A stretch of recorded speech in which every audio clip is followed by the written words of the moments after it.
Welcome back. This should be game number 2.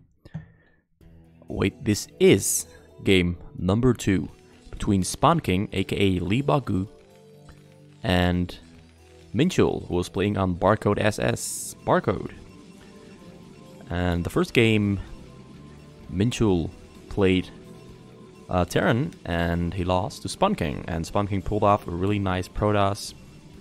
It was a pretty short game, and it mostly came down to distraction plays from Sponking, aka Leebokgu, which he pulled off really well. This time the roles have been reversed. Minchul is playing the white Protoss on the bottom left corner, whereas Sponking is now playing the Terran on the middle right spot. Both players pick their races, which is a very common thing in the Korean 1 versus 1 scene. They like to pick their races, mostly because they consider PvT to be the second most balanced matchup after PvP. But playing PvP is kind of boring. Watching PvP is also kind of boring. TVP is way more exciting. In my personal opinion, I prefer to watch TVZ. But PvT has been growing on me significantly, watching all these players go at it time and time again, because it's so specialized. It's a lot of very micro heavy, very smart, strategic, and single mistakes can potentially lose you games. And well, that counts for every single matchup really. Single mistake can lose you a game if the mistake is too big to recover from, or a really nice play can win you the game. And I personally feel like that is ever more present in playing against Protoss on the fastest map.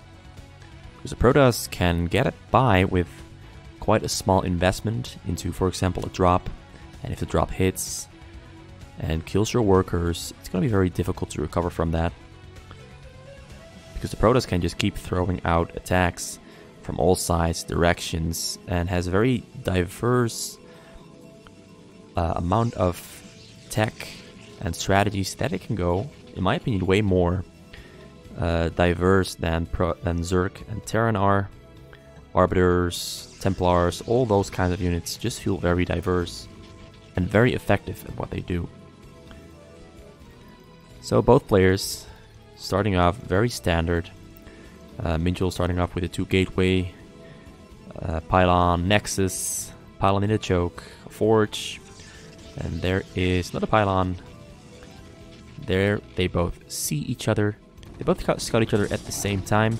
Zealots walking into the Marines, Marine walking into the Zealots, a couple of Marines dying to the Zealots, and Spunking doing a pretty well job at controlling his Marines, but he did lose some Marines in the process, although he did manage to save that one. And there's 1 hit left. This one also has a 1 hit left. Will Minchul try to catch it? Minchul fails to catch it with the Zealot, but now he turns around, catches another Marine. Spunking doesn't respond in time, which is a very hard thing to do, to respond in time, because there are so many things going on at the same time. Making Marines, fighting, microing, building base, all that kind of stuff, all happening at the same time, which is something that you often lose track of when you're watching a replay or watching a game. How many different things these players are doing at the same time. When you're watching their stream, for example, you can really notice how many different things are happening at the same time.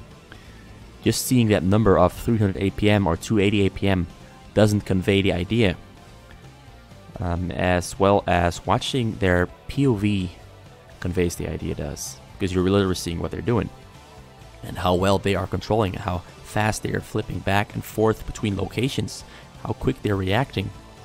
All that kind of stuff makes it, in my opinion, more impressive than a replay.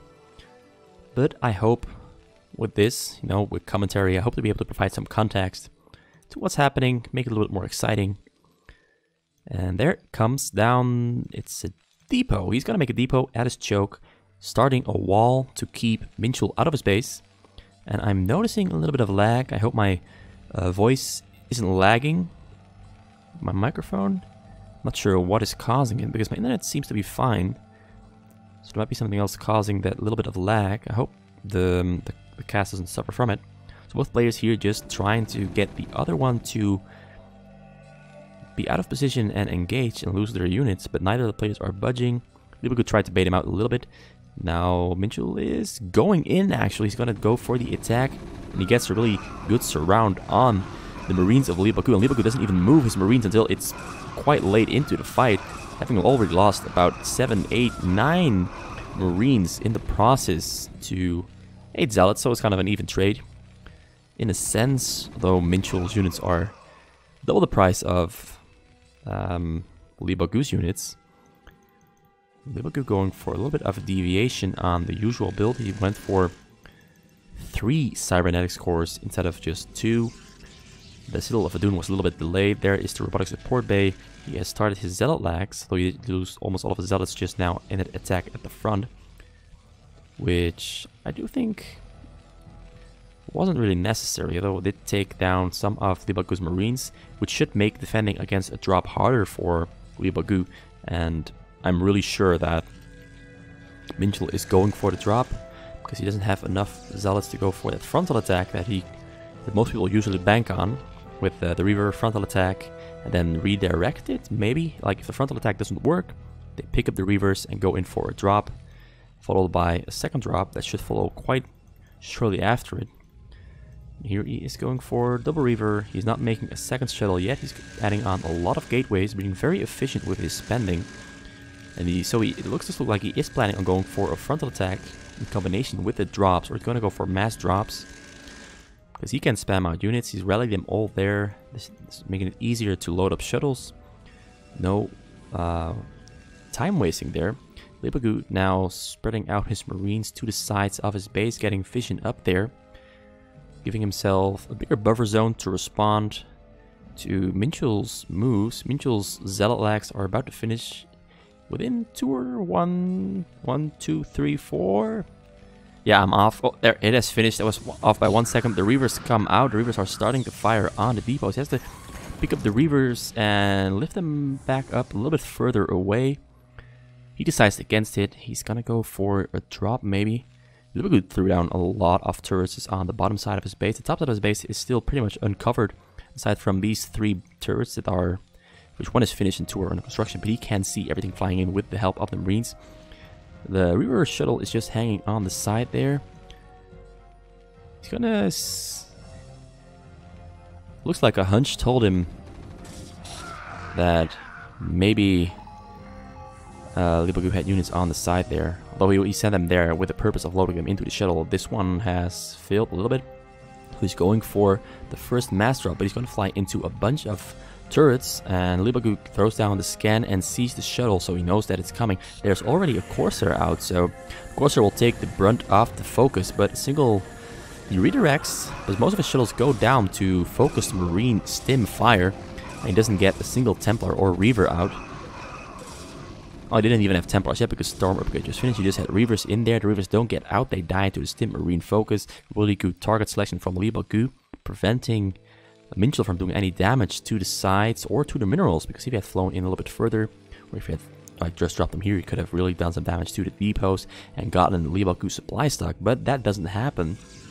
Leebokgu saves himself a lot of trouble by nullifying the damage Minchul did with his first drop. He's loading up his second drop now. Let's see what's in those shuttles. He's unloading 1 shuttle to get some... No, he's unloading 2 shuttles to get some Templars in there. So he's got 3 shuttles. That's a total of 12 units. 10 Zealots, 2 Templars, 2 Corsairs to take focus away from the shuttles when they're flying over the turrets. And there's 2 factories. There are the raids coming out. Raids really help in defending against drops. Some players like to make like 12 raids and go for drop hunting. They will use their scans to keep track of when the shuttles are leaving the enemy's base and check the direction that they're going, and then send their raids in that direction and pick up the shuttles before they can even come close to entering their base. But that takes a lot of focus and a lot of multitasking, so most players just keep their raids hanging around their base, much like this here.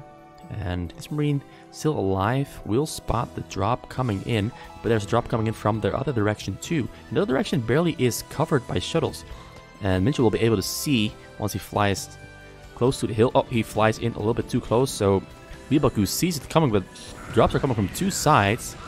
And a drop from the top gets in all the way with 4 Templars, and he storms almost every single SCV that lllllLllBokgu had on his minerals. He did manage to take them off, but most of them died to the storms. Really nice work coming in from 2 sides.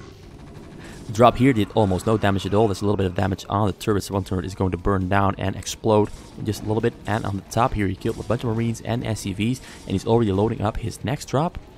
Well, he hasn't loaded it up yet. He's just building onto his base. There is the fleet beacon. More cores being constructed. He's making zealots from every single gateway and a couple of Templars too. He's got armor upgrade, shield upgrade, and weapon upgrade all upgrading at the same time. And there is all... He's already started on the air upgrades. He's now starting to add on Stargate. So he's going to transition into carriers straight after his drops. So drops into carriers, really efficient gameplay. Not wasting a single second. This guy is really good at being very quick at doing both those things at the same time. Upgrading every single thing, not a single mineral is wasted. And the drop's going to fly in from the top side again because the top side is wide open. Although he's going to fly in over the Wraith and the turrets. And lllllLLBokgu is moving his Marines around, repositioning them in order to intercept the shuttles that could be flying in. But he decides to go back, fly away. And is he going to regroup that with... Yes, he's going to regroup that with 3 more shuttles. He's going to increase the size of the drop. Let's see what's in those shuttles. So he's got a couple of 4 Templars and a lot of Zealots. He flies in over the bottom side. And he's starting to drop his units on top of lllllBokgu's units. There's a lot of Stint Marines in there, and the Stint Marines taking down all of the Templars before they can even storm. And he does get a storm off, and he kills almost all of the SCVs that lllllBokgu had on his minerals again. So that's a really nice pickup for Minchul, once again throwing a wrench into the income of lllllBokgu's income and mineral and economy. So he's throwing on an extra CC. He might want to cancel that. Although, you know, it's under construction, might as well just keep it alive. It's a little bit of a two-edged sword. But it would be for all the minerals that he could invest into something else because his income is very low. I'm not too sure how many SCVs he lost there, but his supply count is still pretty high. I should keep track of supply count instead of trying to click on the Templars because the Templars keep getting hidden by the shuttles and Marines. It's pretty tough to click on them to see how much SCVs they kill. And another drop flying in from the top side. This time he goes for the weak side. The Wraith sees it. lllllBokgu now gonna try to focus down the shuttles. He kills a single shuttle. He kills 2 shuttles really quickly, but the Zealots do get out. The Templar also got out, but the Templar got focused down by the Stim Marines and doesn't get a storm off. And the Zealots killing about 5 or 6 Marines in the process of the fighting that happened there. But not much happened at all. That's a very good little failed drop for lllllBokgu. lllllBokgu buying himself some time. With every single failed drop that happens is time bought for the Terran to get bigger and prepare for the carriers that he saw. And the drop flies in. Oh, he does get a Templar out, but the Templar doesn't get the storm. So once again, really good target selection from lllllBokgu, individually targeting every single shuttle that's flying in. And it just so happens that he flew in over all of these turrets, making it easier for him to take them down. It's already had accumulated damage on them. And he's going for a very early push out through the front. And Minchul has a couple of carriers finished up. There's 4 carriers, 3 more under construction. He didn't make a lot of Stargates there, which might end up hurting him just a little bit. Although he does have a lot of units out here. Zealots, you might be going for a Zealot carrier combined attack.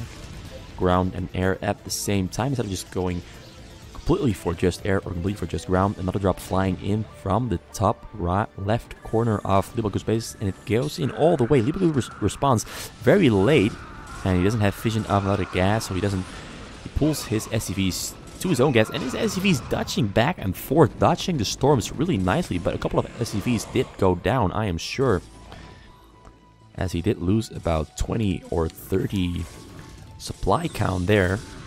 Though there might also have been a couple of Marines going down, and not just SCVs dying. Although he is pulling off his SCVs from his gas onto his minerals, so he most certainly did get hurt. And he wants to recover that really quickly. Throwing out a lot of barracks here on the top. so he can spend his minerals instead of having to spend his gas, which is basically the one thing he has less income of now. So relying on the mineral units going into the carriers. I'm not sure if he scanned the carriers, but I did hear a lot of scans going out. I just couldn't check if what he scanned, because every single time he scanned, drops are also flying in at the same time. And there is a drop coming in. He's gonna drop units on top. He tried to drop units on top of the tanks, but he drops them behind them instead, which actually just works just as fine, because he gets a really good surround on the tanks as Leebokgu is forced to pull back and micro his units. But the carriers are also doing great work of taking focus off of the zealots on the ground, or just finishing off everything that he sees. And then he picked up an SCV. He went for the mind control. Screw this, I absolutely hate mind control, and I'm kind of sad to see that he went for the mind control trick, the mind control play. I would have loved to just see him end this without using mind control, but you know, mind control, these players don't have a rule against it. In the West we have a rule against it. We don't use mind control because everyone hates it. It feels very unfair. But he has the command center under construction inside his base. I'll keep it selected so we can see the progress on it. And Leebokgu actually manages to win that fight in the middle despite his reduced income from those drops. Although he's still only on a single star port and 3 factories. That's really risky business. And while all that was happening, he did add more SCVs back onto his gas, so we can expect him to be adding on more factories, maybe, not too sure, although he's losing his tanks on the middle. Turrets here helping taking out interceptors, but there's way too many interceptors in these carriers for these marines and turrets to fight against. Although he does now decide to pull back after he kills that siege tank. No, he doesn't decide to pull back, he's just going to kill all that stuff on the middle that Leebokgu put a lot of effort into throwing down and building. So Leebokgu already almost losing, or in the process of losing control over the middle. And Minchul now producing more carriers. So he is transitioning into a full-on carrier armada with the assistance of arbiters too. And almost all of his upgrades are complete. He's almost on the 333 upgrades, which is really nice to see. It's really great timing. He's been very consistent on immediately upgrading. There is a recall being upgraded. And all the carrier upgrades are also on the way. He's on 2-2 for air, almost on 3-3. So it's a really quick 3-3 for air and ground. Whereas Leebokgu is on 0-1 for his ground and 0-1 for his tank. So he is lagging behind in upgrades on his own units quite severely. But given the contest that he kept losing SCVs to drops, it is completely understandable why he would be behind.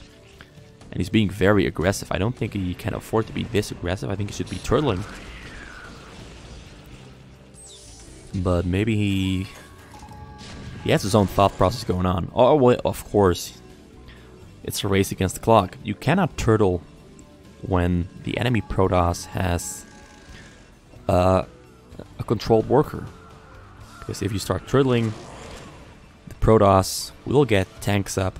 And once Protoss has tanks up, you're completely screwed as the Terran. Because it becomes borderline impossible to push into the Protoss. Like even here, it's a race against the clock. Once this factory finishes the workshop that he will add on to it once he finishes siege mode, it is game over for the Terran. And considering the Terran is already pretty small, 3 factories, single starport, he doesn't have all that much, still only on 5 gas. He might want to add on gas, though he's very focused on this push, and he does get a lockdown on a single carrier. His other ghost has energy, but he hasn't done the lockdown yet. And the carriers, oh, he's losing quite a lot of interceptors to the Stint Marines. Would be really sweet if he had some medics in there. 2 Templars on the hill for storms. That's a really sweet move, making it really hard for Leebokgu to focus them down, because he would need vision on top of the hill to kill them. So you can just keep them there on the hill, have them regen their energy, and then throw down storms just like this on the Marines. Marines really suck against storms. That's a really great choice for Minchul. There, the first factory is finished. He hasn't added on the what's it called again? It has to be, it's a machine shop, not a workshop. It's a machine shop. He's adding on the machine shop to his factory. Still of, well, yeah, he scans them and immediately leaves. He had to have scanned them. It had to be. Let's see. Yeah, he scanned exactly on top of the factory, sees that they have finished, and he knows that the game is just completely over at that point and leaves. Because all Minchel has to do once he has those tanks and the siege modes up is place the tanks right here, and it's a complete stalemate for the Terran. There's nothing you can do at that point. Because the carriers are the perfect air attack, the tanks are the perfect ground defense. And you can just push up your carriers, move up your tanks, siege them up, and move up a little bit more. And no matter how good the Terran is, once that little combination has been set up, the Terran is completely screwed over. And the Protoss has God mode turned on, basically. And that's all the reason you need to have mind control banned on workers, that is. I mean, you can mind control units, that's just fine. But why mind control on workers should be banned or shouldn't even exist in the first place. It just shouldn't exist. Yeah, thanks for watching. A little bit of a bummer with the mind control. In my opinion, a game always loses a ton of value once I see that mind control coming down, because it just turns into a gimmick that's completely unbalanced. So yeah, hope you enjoyed that one, and thanks for watching.